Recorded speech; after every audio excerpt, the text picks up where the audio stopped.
Hello, this is Alan Elliott, and this is SAS Essentials, Mastering SAS for Data Analytics, 3rd edition. In this chapter, Chapter 2, we're going to be looking at getting data into SAS.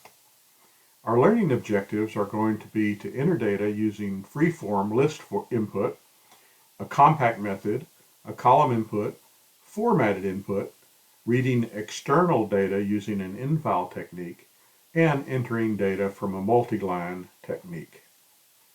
So let's get started.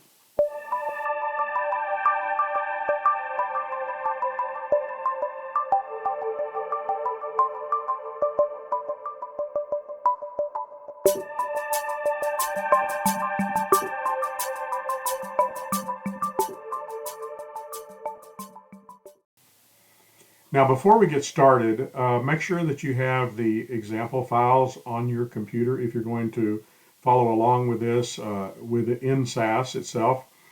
These are located at this web address, and you can refer back to the first tutorial or into the text, the SAS Essentials text, for more information about how to copy the example files to your own computer. Okay, let's look at an overview of the SAS data step. So the SAS data step is used for several tasks. Getting data into SAS, which is creating new data sets, either by reading a list of data or by using or importing data from another file. It also is used to save data to the SAS, from SAS to your hard drive, and also in preparing data for analysis. We're going to look at all of these kinds of things. But the first, right now in this chapter, we're going to concentrate on getting data into SAS. So SAS data sets, as we talked briefly about in the first tutorial, are often created by the SAS data step. It's used to define a data set and to manipulate the data and prepare it for analysis. So in the SAS language, the data step signals the creation of a new data set. For example, the data step of the data statement in the SAS code may look something like this. Data, that's the keyword, and then my data is a name that you choose that's going to be the name of your data set. Now, as I said, the data keyword signals that you're going to start or create a data set, and then the second word that's in that statement, data set name, is the name that you choose. And again, so data, whatever you choose, data set name. Here are some examples of a couple of data sets you could create. These create what are going to be called temporary data sets, and we'll learn what that means in just a minute. But data example creates a data set called example. Data October 2023 creates a data set by that name. So these data sets, the reason they're called temporary is they're only kept during the current SAS session. So if you use these data sets and then quit SAS, then they're gone. They're in the ether. So later on, we're going to learn how to save these data sets so they will be stored on your hard drive. And those are called permanent data sets. A SAS data set with a two-part name that you'll often see signals to SAS that this is a permanent data set because the first word in the data set name, like in the examples below, research.january 2023 or class.ex1 or jones.exp1, the first piece of information like research, class, and Jones is what's called a SAS library.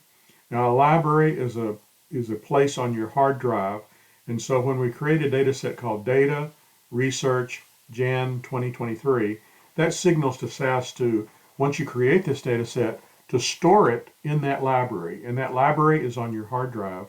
Therefore, once you create this file, it is stored permanently on your hard drive unless you do something else to remove it. You can also refer to SAS datasets in Windows using the typical Windows file name for a hard drive. So for instance, if I say data and then quote /SAS data /some data, then it's going to create a data set named some data that is stored on my hard drive on the C drive in the SAS data folder. Again, C:/my files /December/measles. It's going to store it in the folder called December that's in the My Files folder that's on your C drive, and the dataset name itself is going to be named measles. Now, one thing that we learned in the first chapter was that datasets in SAS have a peculiar looking extension, and that is SAS 7BDAT.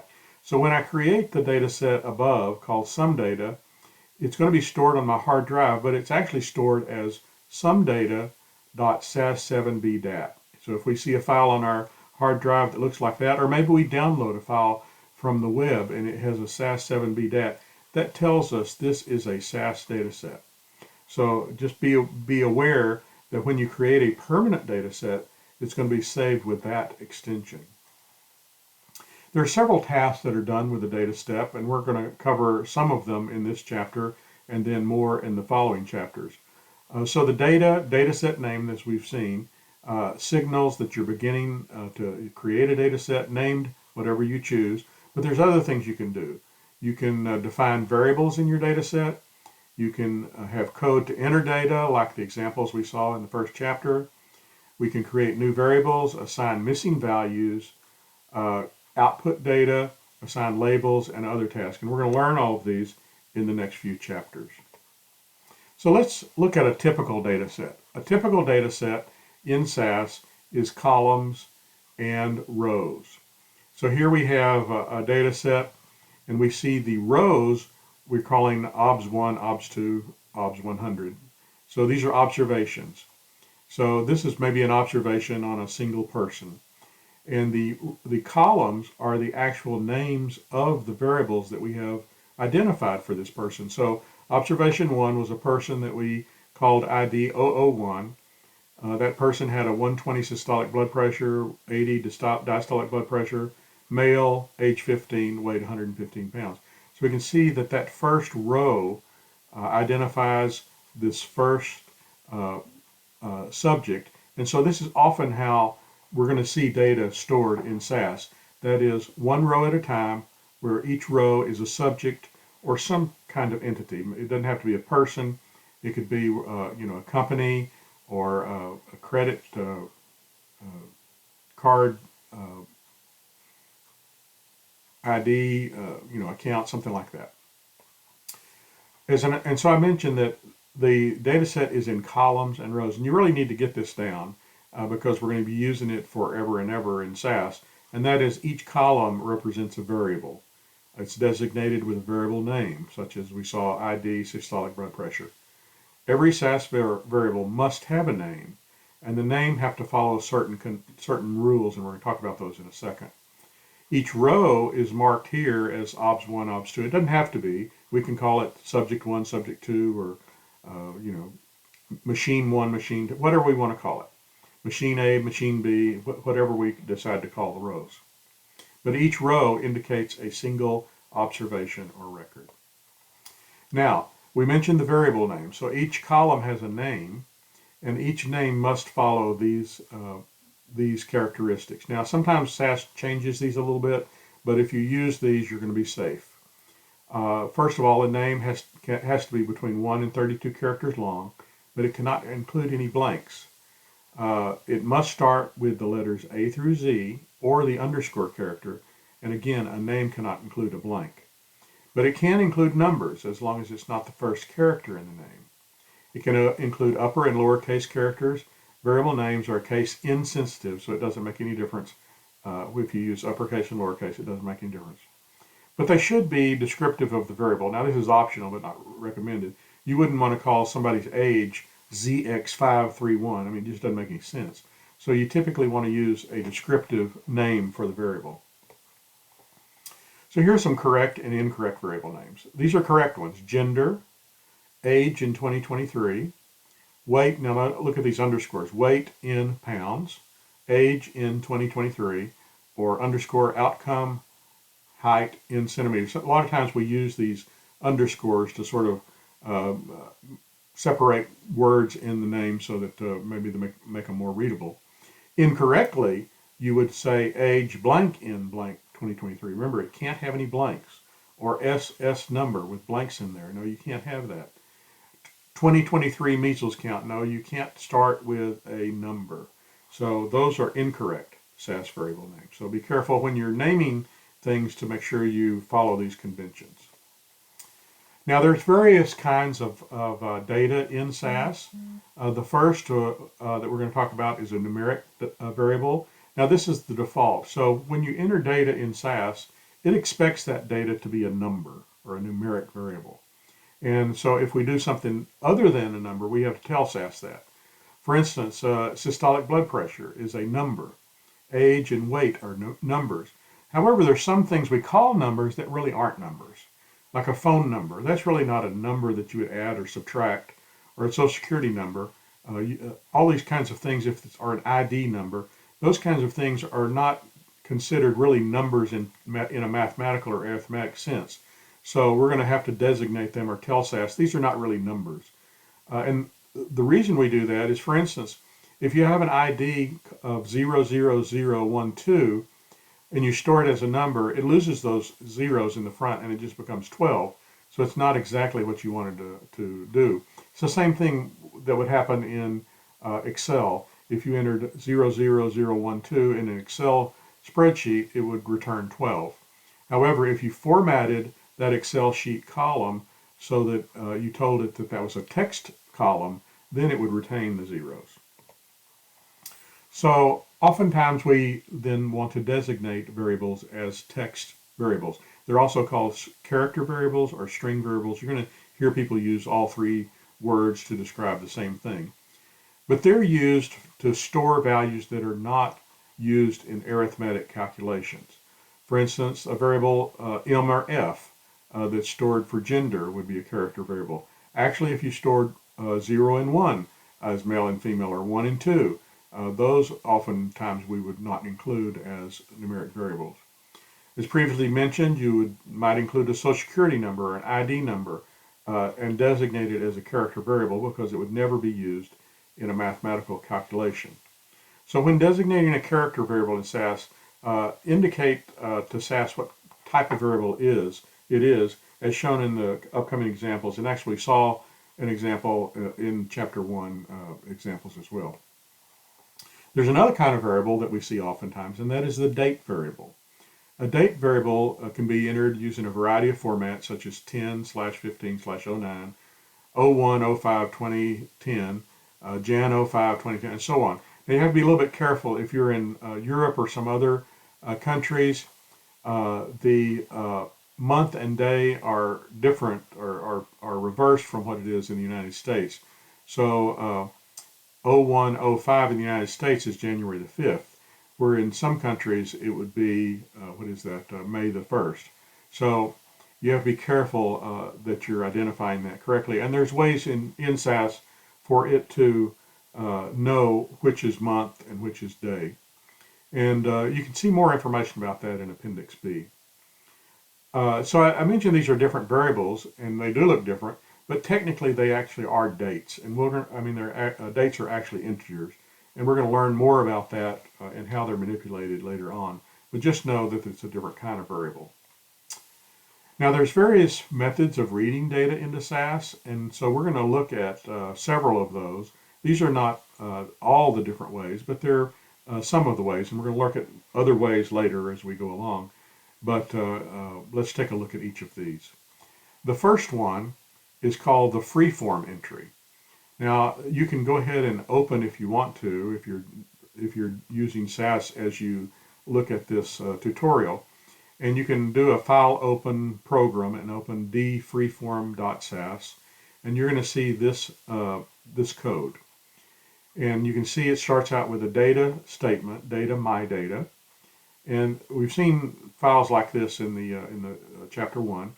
But we're going to input several variables. Input ID. Now notice the $ there. That says to SAS, ID is a string variable or a character, whatever you want to call it. Systolic blood pressure is numeric, so we don't have to do anything extra with it. SAS already expects it to be numeric, and so forth. So we can see 001 is the ID in the data. It is character. 120 is a numeric variable. 80 is numeric, and then look at gender. Gender is followed by a $ in the input statement. Therefore, it's MF. That's because it's a character. The data line statement signals to SAS that, okay, the data is about to come into the program. And you notice here I purposely put extra blanks in the first line just to show you it doesn't matter how many blanks you have in the freeform format. It's just going to read one piece of information at a time.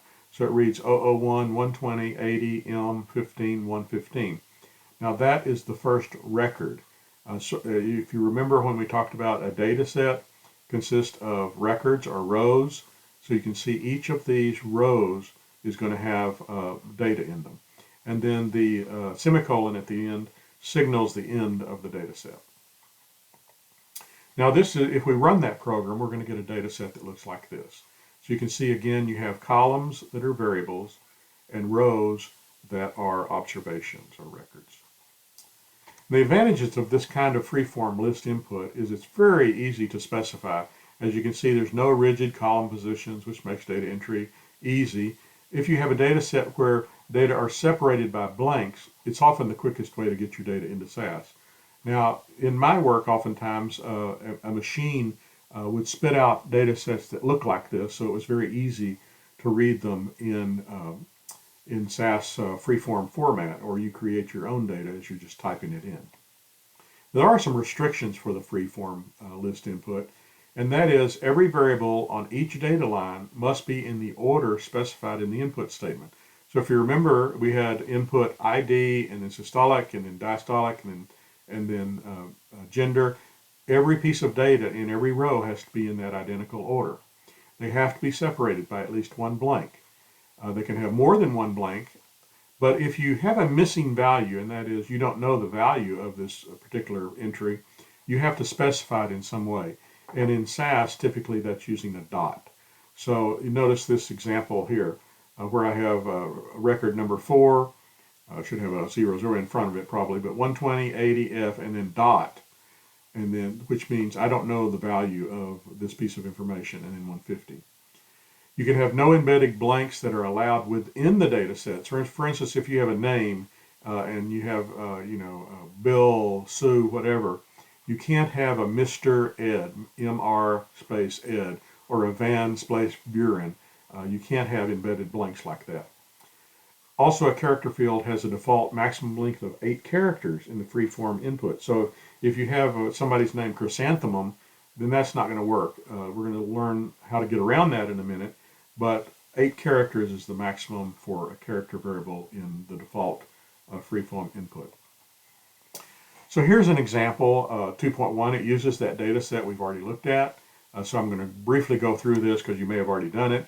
And that is open the program file called freeform.sas, run it, and just verify that it's going to create in the output window or in the results viewer this data set. And it just shows you how the freeform works. Now let's look at a different kind of data set or data entry. It's really sort of like the freeform, but a little bit different. And we saw an example like this in the first chapter, but now let's look at it more specifically. We're going to create a data set called weight. We're going to have input 2 variables, treatment and loss. Treatment and loss, they're both numbers. So, and then followed by at. And again, the at says to SAS, no longer is there going to be one observation per row, but instead just read until you run out of information. So in this case, we have 1, 1, 1, 3, etc. So treatment, loss, treatment, loss, treatment, loss. It just continues to read that until it runs out. Now you do have to have matching. You have to have sets of 2 to for it to work. If you have a missing value in here, you have to put a dot. And then at the end, we're going to print out the result, proc print. Okay, we're going to now look at example 2.2.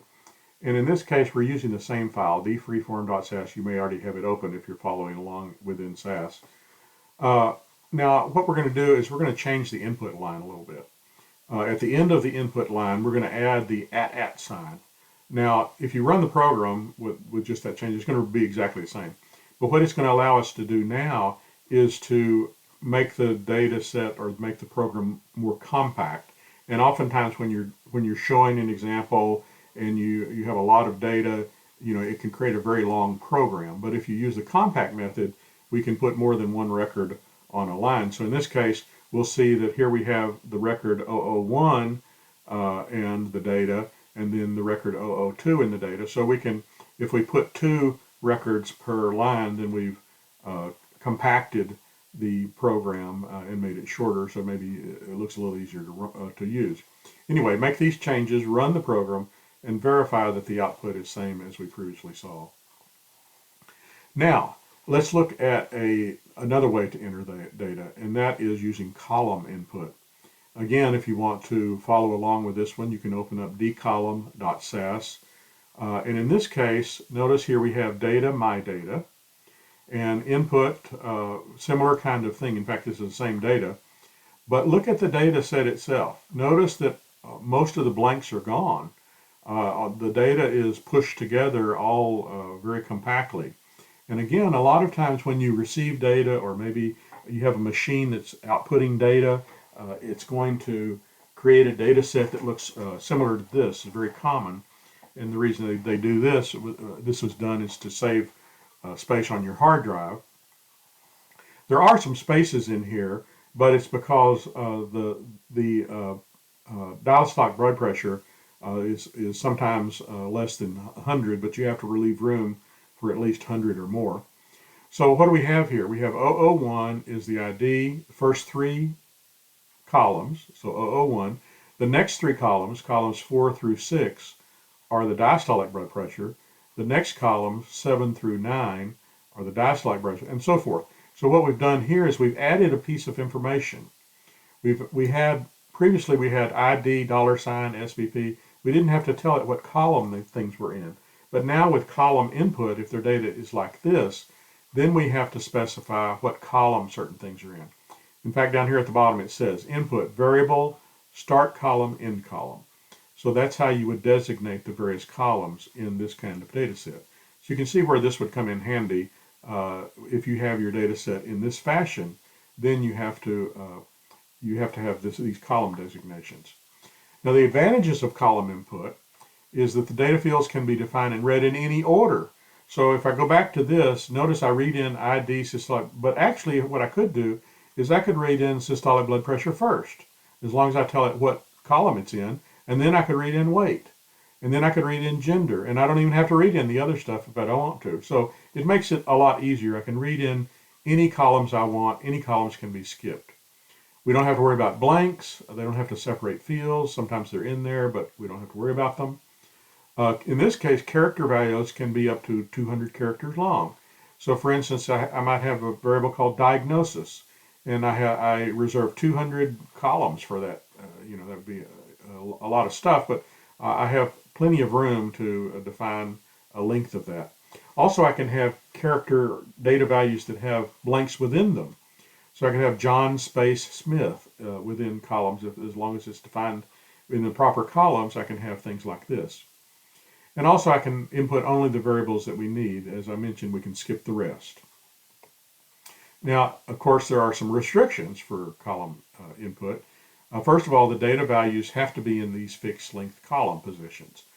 So what I'm showing you is if you already have some data sets, this is how you would read them in, where you don't have to go in there and mess with the data sets a lot. That's a lot of what we're going to talk about is that. Of course, you can type in the data yourself, but a lot of times you inherit the data set from some other person or company or something like that. Blank fields are read as missing. So again, let me go back to the data set. For instance, if this 80 was not here, if it just said blank, blank, blank, then SAS is going to read that as a missing value if it's completely blank. So you don't have to put the dot there.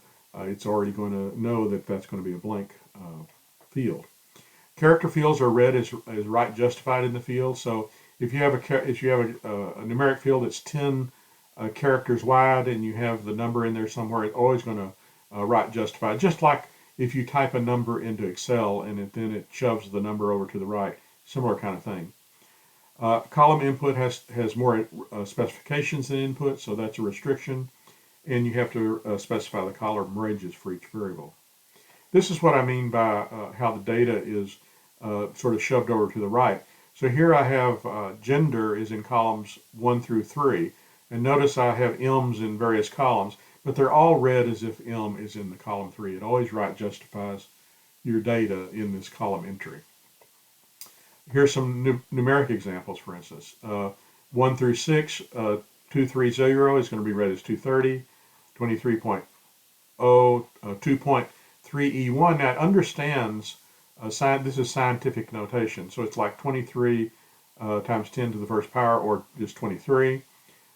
23 shoved over to the left is going to be read as 23, and negative 23 obviously is going to be read as negative 23. So no matter where you have your number within columns 1 through 6, it's going to read it correctly.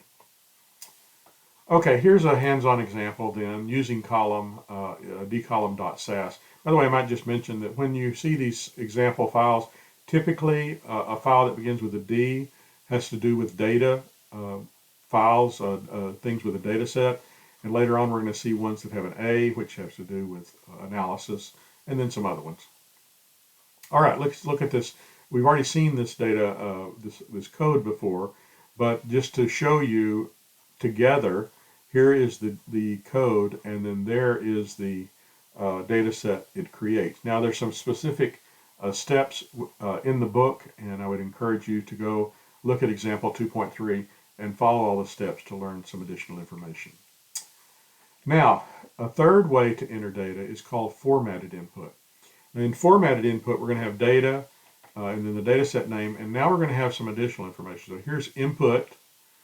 Now that little @ sign, we're going to read @ column, which means start at column, whatever it is, the variable name, the format, which we haven't talked about yet, and then the second variable begins at column, variable format. So we have these three pieces of information. So look at the input statement below. Input, start at column 1, read systolic blood pressure with a format of 3 . Again, we're going to define that in a minute. Then go to column 4, read diastolic blood pressure with a format of 3 . Then go to column 7, read gender with remember the $ means character, so read gender as a character value with a format of 1 . Simply means it's one character wide. So we're going to see that the formatted input has 3 pieces of information. The first one is called the pointer. So @1 simply means go to column 1. And again, I didn't really mention it, but again, we're expecting that the data are in columns, just like column input. We're using a different way to read column input, but there's some value to this new way, which seems to be a little bit more complicated, but we're going to get additional value from it. So go to column 1. Read in systolic blood pressure with what's called an in format of 3 . In this case, it indicates it's an integer with up to 3 digits. So here are some of those input formats. So 5 then would mean 5 columns of data as a numeric data. $5 means this is a character value with a width of 5, and it's going to remove any leading blanks from the entry. $char 5 is also a character variable with width 5, but it preserves the leading blank. So frankly, there are hundreds of various in formats, and I'm only showing you some of the most common ones. So there are ones that do all sorts of things. So if you're reading in your data and you have a specific need, you can easily go out there to the web and look at various input in formats and maybe find one that would read the data like you want it to read it. $7 reads data that has commas in it or $. So for instance, this is particularly hard to read like in Excel. If you typed in $40,000, it's just going to think that's a text value, but SAS will read that as 40,000 if you use the $7 format. Likewise, $10.2 reads 10 columns but reserves 2 as decimal places. So here we see $19,020.22, and you can see it reads it as the number there. Also, there are date formats, so MMDDYY, you can almost guess what that is, month, day, year. And so we have it separated by slashes. You need to watch out for the Y2K issue here. We typically recommend you always, if you have a choice, use a 4-digit year. So here's MMDDYY 10.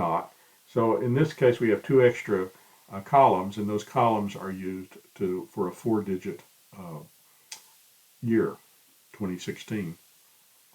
You also have date 7, similar way to read it in, except it's going to use this format 20 July. It's going to have a 3-letter abbreviation for whatever month it is, and then 16 is the year. Or date 9 is going to include the entire year, 2016. Also, there's one called any date, which is going to try to interpret whatever date you have out there. SAS will do its best to interpret what date that is. So you have to be careful with that, and you have to be consistent with how you have dates, but nevertheless it will try to interpret the date for you. So we saw that we have in formats, and we're seeing that in formats are used to read the data into the data set. But there's also something we're going to talk about called formats that are used to output the data values. So in format, and it's important to get the difference here. In formats are going to read data into SAS. If you have your data already in some format, it's going to read it in that format. But format allows you to output or write your data into some other format. So you can read it in one format and output it in another format. So for instance, you might read it in as a 2-digit year and then output it with a 4-digit year in it. Input formats and formats have the same kind of specification as we saw earlier, like MMDDYY10 dot. You'll notice it always has that dot at the end, or .2 or something like that. If you leave off the dot, it's not going to know that you're talking about a format. In fact, here are some specifications. Formats have to end with a dot or a dot followed by a number. So 5 dot, 5.2, $5 dot. Those are formats, and you're going to see it always has that dot in there. So let's do a little quiz here. Give you a second or you can pause the video here and tell me which format these various dates would use. And they are 1, 2, 3 here. So there are the results. And these are very, very common ones, so you just need to get to know these. Just memorize them. All right, the advantages and restrictions for using formatted input. The advantage and restrictions are similar as those for the column input. The primary difference is the ability to read in data using in-format specifications. So frankly, if in the general column input, we couldn't read in the $40,000 with a 40 comma, you couldn't do it. And so the formatted input allows you to input data that are in comma format or in date format, things like that. It gives you the ability to do that. So it becomes very handy for dates and dollars. Also, the restrictions are similar for column input. So let's again bring up, if you haven't already done so, informats.sas. Here's the entire program. When you run it, you get the output as shown on the right. And again, this is an example. I'm not going through all the steps in every example. I'm just giving you the basics of them. But I would encourage you to go to the example in the book and follow any steps that it has to give you more information. All right, I mentioned that you can use formats also for output. So output formats are simply the same kind of formats we use to tell SAS how to input data. But these are used when we output data in some way.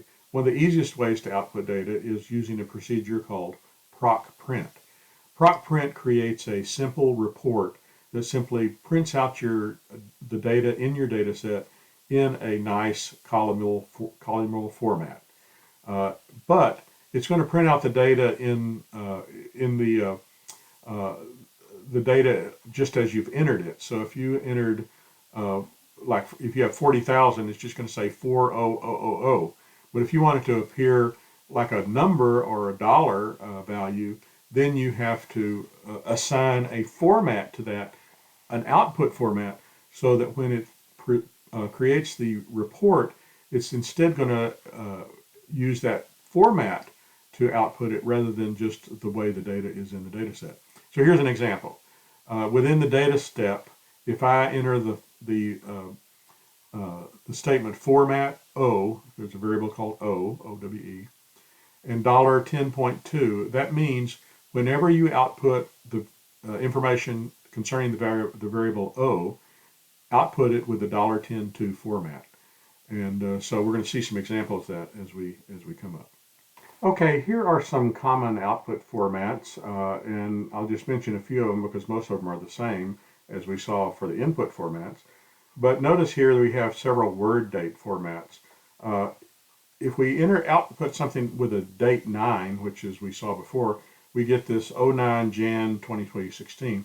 But if we use word dates, it outputs it in a more English kind of output. For instance, if we say word date 12, we get Jan 9. Word date 18, we get January 9. And 29, we get Saturday, January 9. So you can choose one of those kinds of outputs if you want to. Or best W prints out the numbers with whatever maximum precision it can according to the width that you have there with W. And you can compare some of those to the input formats we saw earlier, or the in formats. All right, so let's do example 2.5. In this case, go to an editor or do File, Open Program, DInformat2.SAS. And you're going to see this is a program called Data Report. And we're going to input several values using that formatted entry style where we have at variable name format. And not only are we going to input it that way, so these are the in formats, we're also going to designate an out format. We're going to format B date. Notice B date is up here. We're reading the birth date in as a date 9, but we're going to output word birth date as a word 12 dot. So what we gather here, or what we gain here, is that we read the data in where the date looks like this, but we're going to output it in a way that maybe is more readable. Now there's several things in this example that it asks you to do, and I'm not going to go through all of these. Again, I encourage you to go to the book, do these examples on your own, but I just want to point them out, and that is we're also going to experiment with this output format here by changing it to 29, rerun it, and see how that changes the output. Enter a line here with your birth date in it. One of the things you can do is if you use weekday 29, you can find out what day of the week you were born on. And you can use, also here's another one, move the format statement within the proc print. So here we've put and we're going to find out this makes a big difference. If you have the format here within the data step, then this format is going to be used whenever you use the data report. No matter what proc you use, it's going to be valid. However, if you move the format here right below or right above the run, it's only available within the proc print statement itself. And if you do another proc means or something like that, it's no longer going to be available. So it does make a difference where you put the where you put the format statement, and it's valid both in the data step and within the proc, but it does have a slightly different difference. Also, it asks you to put an asterisk before the word format and then rerun it, and you'll see that the format is not used because the asterisk, as we're going to learn later, turns that statement into a comment. All right, so using the SAS in format. Here is another example. In this case, we're going to have what we call an in format statement. So we saw a format statement above here. That's defining how we're going to output the format. But there's also something called an in format statement. And we can do that in lieu of identifying the input format here, as we saw, date 9, whatever. Instead of using this way to do it, we can use the in format statement to do the similar kind of thing.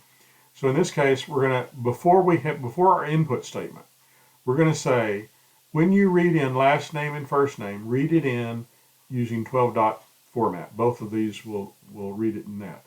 Age, when you read it in, read it in as a 3 dot. And score, when you read it in, enter it as a 4.2. So, and then we say input all of them. And you can see now here's the data. Lincoln and George, it's going to read in with a maximum of 12 characters. Age, it's going to read in with a maximum of 3 characters. And score, it's going to read in with 4 characters maximum, with 2 being the decimals. So when you run that, you'll see that it will obey all those things that you have mentioned there. So let's just, again, take a little quiz here and say, okay, we want for data to appear in one of these formats or one of these kinds of outputs. Which format would we use? So you can pause and guess if you want to, or here we go, 1, 2, 3. There are the formats that you would use for these for this output. Okay, here is an example here where we're going to compare dates with these input statements. So here's our data, subject and several dates, and we're going to input it using subject number $3 and then due date MMDDYY10. Now, this is the code that we're going to complete code to do that. Here again is the data. We're going to run it. We're going to proc print it. But notice here what we've done. We're reading it in using MMDDYY10 dot, but we're going to output it using weekday 29 dot. So what we're going to get is it's read in this format, but it's output in a different format. So let's look at what the output looks like. So here are the results. And as we can see, it read in the data, but when it output the data, we get this long version of the date, Thursday, February 23rd, 2017. So we see that we can read it in using one format and output it using another format. All right. So again, a little bit more about the in-format statement. When you're using Freeform data entry, you can also use the in-format statement as we're going to see here. For instance, here, notice here the data is we're using the Freeform data entry. And again, we're going to define the format before we have the input statement. So again, we're going to say last name, first name, age, and score, and define those. And as we read it in, it's going to allow 12 characters for the name, 12 characters for the first name, 3 for the age, and score at 4.2. And this is what the output is going to look like. So again, this is just an example to reinforce how you can use the in-format statement either within the statement using the formatted version we saw earlier, or you can actually put the in-format statement in earlier and define it before you read in using the input. Here's another example. We're going to read in these dates. We're going to read them in as beg date and end date, and then we're going to do something with them. So we can use this input statement. Input 1, beg date, MMDDYY10, and end date. And then we're going to proc print using beg date, end date, word date 12. So notice here you can, this by repeating or having two variables here and then the format, this format is going to apply to all of the ones prior to it. So that just gives you an easier way to do it. You don't have to repeat it several times if you're going to use it on the same variable. Okay, so here's the answer, or an example of it. So here we have a data set called D. We're going to input the data using this format, MMDDYY10 dot, but then we're going to output it in a different format, word date 12. So we can see here we entered the data into this kind of format. When we outputted it, they were both in word date 12 dot. Now, just for fun, add this line to the program. So we're going to now input beginning date and end date, and look at this. We're going to use something called, we're going to use a little equation here. Days diff equal end date minus beg date. So what are we doing? We're taking the end date, subtracting the beginning date, and it's going to give us how many days between those two. So this is just a first look at how the fact that dates are really numeric values, and we can use them in equations and things like that. So when we run this version of the program, we're going to see, again, we have beg date, end date, and then the number of days between. So we'll learn more about that, and also in the appendices, it has a lot of information about manipulating date data. All right, so now let's look at another way to read in data, and that is using data that's in an external file. An external file means that the data is stored not within the SAS program like we've seen before, but it's in a separate file. Suppose we have a file that has this data in there, and it's in a file on our hard disk somewhere, and we want to read it in. How do we do that? The way that we do that is using a statement called an INFILE statement. So the INFILE statement takes the place of the data line statement. If you use INFILE, you don't have a data line statement. If you have a data line statement, you wouldn't have an INFILE statement. So don't try to put both of them in a program. I see that all the time where people try to use both of them and it sort of messes things up. They use one or the other. If the data are in the program, you use the data line statement. If the data are external in a different file, then you use the INFILE statement. So in this case, the file that has the data, which is called example.dat, is located on the C drive, SAS data, and so we define it then with INFILE and the name of the data set. Everything else is exactly the same. We input the data using, in this case, column format information, and we run it, and then we do proc means. We don't have any data step at all. So this program will run and give us the output we would assume it would. And as I mentioned, you need to make sure that you know the difference between data lines and INFILE, very common error, so make sure you don't confuse the two. This gives you an example of what it looks like. So this is hands-on example 2.6. You'll open up the program, as we said, dinfile1.sas. There it is. When you run it, then you can see that it went out there and read the data, just as we saw in the data set. In this case, we did proc means. There were 50 pieces of information in the data set. It read it in correctly and created these statistics that we are interested in. Now, a couple of other things that are a little bit deeper that you may not see in other programs or other tutorials, and that is reading in multiple records per observation. Sometimes all the data is not on one line. I see this quite a bit when I get data sets from other sources. Maybe each subject has 3 lines, for instance. And in that case, we have 3 input statements. The first line has their ID, sex, age, and weight. The second line has systolic blood pressure, diastolic blood pressure, and blood cholesterol. And the third line has 3 other observations. You can put it as 3 separate input statements. It's going to read 1 line, 2 lines, 3 lines, or you can put a slash. So in this case, it'll read the first line, slash, second line, slash, and so forth. So this is what a data set might look like in this case. Here we're going to read in ID, sex, age, weight, slash, says go to the next line. Then the next 3 variables, slash, go to the next line. So here we can see the data set, what it looks like. Here's ID, sex, age, weight, and then systolic blood pressure. So you'll notice here that the first one has 1, 2, 3, 4 variables, 1, 2, 3, 4. The next line has 1, 2, 3 variables, and the third line has 3 variables. So, and it repeats over and over again. So if we do that, then it's going to read the data as if all of these were on the same line, and we get then one record for this observation.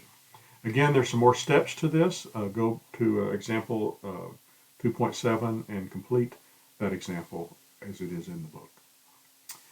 Now, we've seen some pointers that we mentioned earlier, and so I want to clarify some of these things. Some we have seen and some we haven't seen. So in the formatted statement, we've seen where we point to a column. We say sometimes ignore, one line per record or observation, and that was the at. And also there's some in ones that allows us to move our pointer to other places. So for instance, we might start at 1, but then if we say plus 10, then it moves the pointer to the 10th location, and so forth, and so on. So, or number 10 moves the pointer to record 10, and the slash advances to the next record. So you can play around with these, and if your data is in some odd way, as long as it's consistent, maybe record to record, you can come up with a way to use SAS to point to specific variables or go from line to line reading the data that you need. Some other INFILE options that we haven't seen, some of these we're going to talk about later, but just to give you an overview of them. There's one called DLM, which allows you to define a delimiter. So sometimes we have data with something other than a blank separating the values. For instance, let's say we have a comma. Then we could define DLM equal comma as it's shown there in the INFILE statement. Or maybe we want to tell SAS to start reading our data file on some other line rather than the first line. So we say first obs equal n. Tell SAS where to start reading the data. The default is the first line, but we could start with the third line. For instance, a lot of times you might have a data set where the first 3 or 4 lines are some sort of a text description, an English sentence or something, and it goes for 3 lines long. Then you want to start reading data on the 4th line. Obs equal n indicates which line in your raw data set you should be treated as the last record. So we can actually start with one record and end with one record. You can see table 2.13 for some of these options. Okay, let's look at hands-on example 2.8. In this example, we're going to read in dinfile2.sas and look at the how we've added some of these pieces of information we just learned. A delimiter. We're going to start reading with the second observation and end with the 26. So we're going to end up with 25 records. If you go look at this file, and you could look at it using your notepad program, you'll see that there's commas between every value. And you're also going to see that the first row is actually the names of the columns. So we want to skip that first line and start reading with the second line and go to 26, which reads the first 25 records. And then when we do a proc print, we can see that it read the data correctly. This is just part of it. It goes on further than 10. All right. Another example, 2.9. Here we have a data set that has strange values in it. And I went ahead and put this in here to show you a slightly different way we can use it.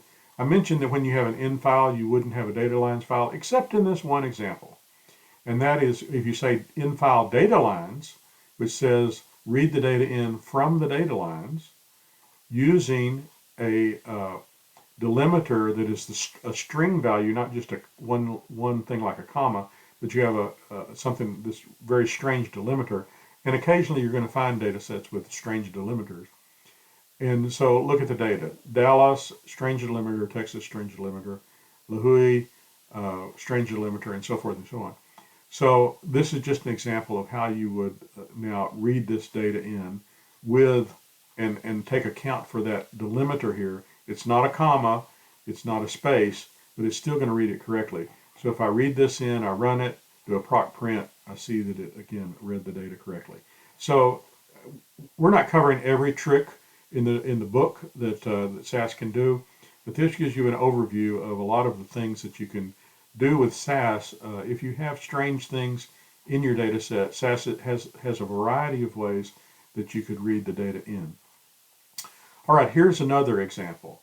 Let's say that you have data that looks like this. Now, I've put a ruler up here. So this says this is column 1, 2, 3, 4, 5, 6, 7, 8, 9, 10, column 20, 30, just to allow you to see what starts in what column. So this second line, this name here starts, it looks like in column 22. This starts in column 31 and so forth. We're going to need that information later.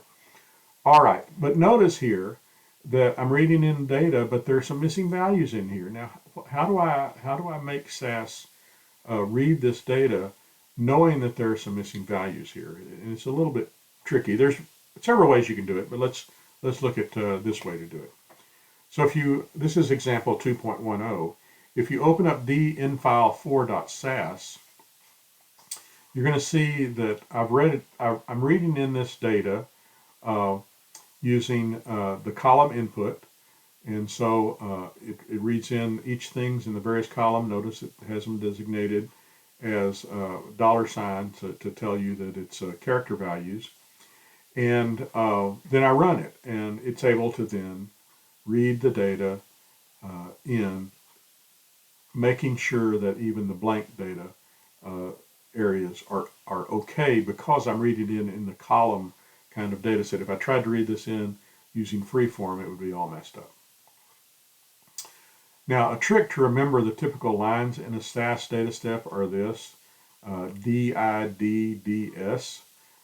data, some name, input, define your variables, data lines, and then whatever the data is, I put that in lowercase so that you know that's data, and then a semicolon to end it. If you can sort of get that into your head, you're going to use that forever and ever in SAS, so it's a good thing to sort of have that series memorized. So, fill in the blanks. I'll stop here for just a second, or you can stop the tutorial and try to fill in these blanks yourself. Again, memorize this stuff. Know how it works. And of course, there's the answer.